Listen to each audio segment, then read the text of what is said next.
Hello friends, welcome to my channel. Summer వచ్చేస్తుంది. అందరి చూపు ఇప్పుడు ఇంట్లో ఆఫ్ చేసి ఉంచిన ఎయిర్ కండిషనర్స్ మీద పడుతుంది. మీరు కూడా మీ ఎయిర్ కండిషనర్లో ఉన్న గ్యాస్ లీకేజెస్ గురించి ఆలోచిస్తున్నారా? అయితే ఈ వీడియో మీకోసమే.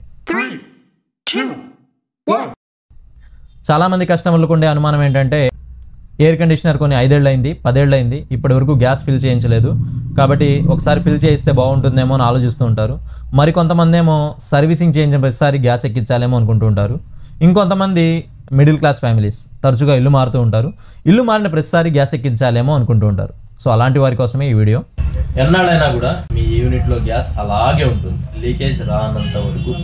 ఇదేంటి తగ్గదంటున్నాడు, మళ్ళీ ఇంకో పక్కేమో లీక్ రానంత వరకు అంటున్నాడు. లీకేజ్ లేకుండా మీ ఏసీలో గ్యాస్ ఎక్కడికి పోదు. ఫర్ ఎగ్జాంపుల్, మీ దగ్గర ఒక 2 వీలర్ ఉందనుకోండి, గాలి తగ్గింది, వెంటనే ఒక పంచర్ షాప్ దగ్గరికి వెళ్తారు, గాలి ఎక్కించుకుంటారు, మళ్ళీ మీ ప్రయాణాన్ని కొనసాగిస్తారు. కొంత దూరం వెళ్ళాక మీ 2 వీలర్ మళ్ళీ గాలి తగ్గిపోయింది. ఇప్పుడు ఏం చేస్తారు? మళ్ళీ గాలి ఎక్కిస్తారా? ఖచ్చితంగా ఆ పని అయితే ఎవరూ చేయరు.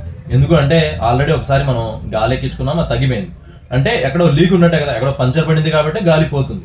సో ఈసారి పంచర్ టెస్ట్ అనేది చేస్తారు. ఇలాగే ఎయిర్ కండిషనర్ లో కూడా ఒకసారి గ్యాస్ లీకేజ్ కనుక అయింది అంటే ఎక్కడో ఒక చోట లీకేజ్ ఉన్నట్టే. కానీ మనం ఏం చేస్తాం? ఒక టెక్నీషియన్కి కాల్ చేస్తాం, ఏసీలో గ్యాస్ అయిపోయింది, ఫిల్ చేయాలి, ఎంత తీసుకుంటావు అని అడుగుతాం. మరొక టెక్నీషియన్కి చేస్తాం, ఏసీలో గ్యాస్ అయిపోయింది, ఫిల్ చేయాలి, ఎంత తీసుకుంటావు అని అడుగుతాం. రేట్ గురించి ఆలోచిస్తారు తప్ప వర్క్ గురించి ఎవరూ ఆలోచించరు. ఇలా 4-5 కాంటాక్ట్ చేసి చివరికి ఎవరైతే తక్కువ చేస్తానన్నారో అతనితో మనం పని కానిచ్చేస్తాం. కానీ మన పని క్లియర్ అయినట్టేనా? 100% కాదు. ఎందుకంటే తక్కువ చేస్తానన్నవాడు ఏదో విధంగా వచ్చి గ్యాస్ ఎక్కించి వెళ్ళిపోవచ్చు. కానీ అసలైన టెక్నీషియన్ ఏం చేస్తారు? మీ ఎయిర్ కండిషనర్లో లీక్ ఎక్కడుందో దాన్ని పసిగట్టి దాన్ని క్లియర్ చేస్తాడు. ఎలా? ముందు డౌటెడ్ స్పాట్ని గమనిస్తారు. ఒకవేళ ఇండోర్ యూనిట్లో ఎక్కడైనా ఆయిల్ స్వెట్టింగ్స్ ఉన్నాయనుకోండి, సో డౌట్ ఒక 50% క్లియర్ అయ్యారు. అన్ని పార్ట్స్ని కంపెనీ తయారు చేసినప్పుడు ఎన్ని పార్ట్స్ అయితే ఇన్స్టాల్ చేస్తారో అన్ని పార్ట్స్ని రిమూవ్ చేసి ఎవాపరేటర్ కాయిల్ని కెమికల్తో క్లీన్ చేసి తర్వాత దాన్ని హై ప్రెషర్ నైట్రోజన్ ఎక్కించి లీక్ టెస్ట్ అనేది చేస్తారు. ఫర్ ఎగ్జాంపుల్, వాళ్ళకి అందులో లీక్ దొరికింది అనుకోండి, మీ ప్రాబ్లం సాల్వ్ అయినట్టే. అంతా చెక్ చేశాక ఇండోర్ యూనిట్లో దొరకలేదు అనుకోండి, మీ యొక్క అవుట్డోర్ యూనిట్ని కూడా తీసుకెళ్ళి చెక్ చేస్తారు. దాన్ని కూడా సేమ్ ప్రాసెస్, పార్ట్స్ అని రిమూవ్ చేస్తారు, మళ్ళీ దానికి కూడా నైట్రోజన్ ఎక్కిస్తారు, మళ్ళీ దాన్ని కూడా వాటర్లో పంచర్ లాగే సేమ్ దాన్ని కూడా నీళ్ళలో ముంచి చెక్ చేస్తారు. 2-3 డేస్ టైం కూడా పడుతుంది ఒక్కోసారి. కొన్ని కంపెనీస్లో అవుట్డోర్ యూనిట్లో కాపర్ కండెన్సర్కి బదులు అల్యూమినియం కండెన్సర్స్ ఉంటాయి, వాటిలో ఖచ్చితంగా లీకేజెస్ వస్తాయి. ఆ కండెన్సర్లో లీక్ ఉందనుకోండి, దాన్ని తీసి మళ్ళీ కాపర్ కండెన్సర్ని వేసి మళ్ళీ గ్యాస్ ఫిల్ చేసి రన్నింగ్లో పెట్టుకునే పని అయిపోతుంది.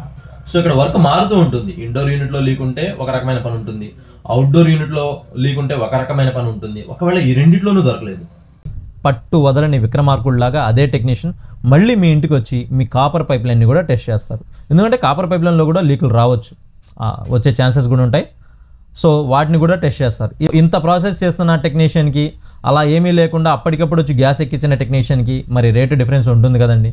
సో మీరు కూడా ఎప్పుడైనా మీ ఇంట్లో గ్యాస్ ఫిల్ చేస్తున్నారు మీ ఎయిర్ కండిషనర్కి అంటే 1-2 సార్లు ఆలోచించండి, మీ ప్రాబ్లం సాల్వ్ అవుతుందా, మళ్ళీ రిటర్న్ అవుతుందా అనేది. కొంతమంది ఉంటారు టెస్టింగ్ చేయకుండానే గ్యాస్ ఎక్కించేస్తారు.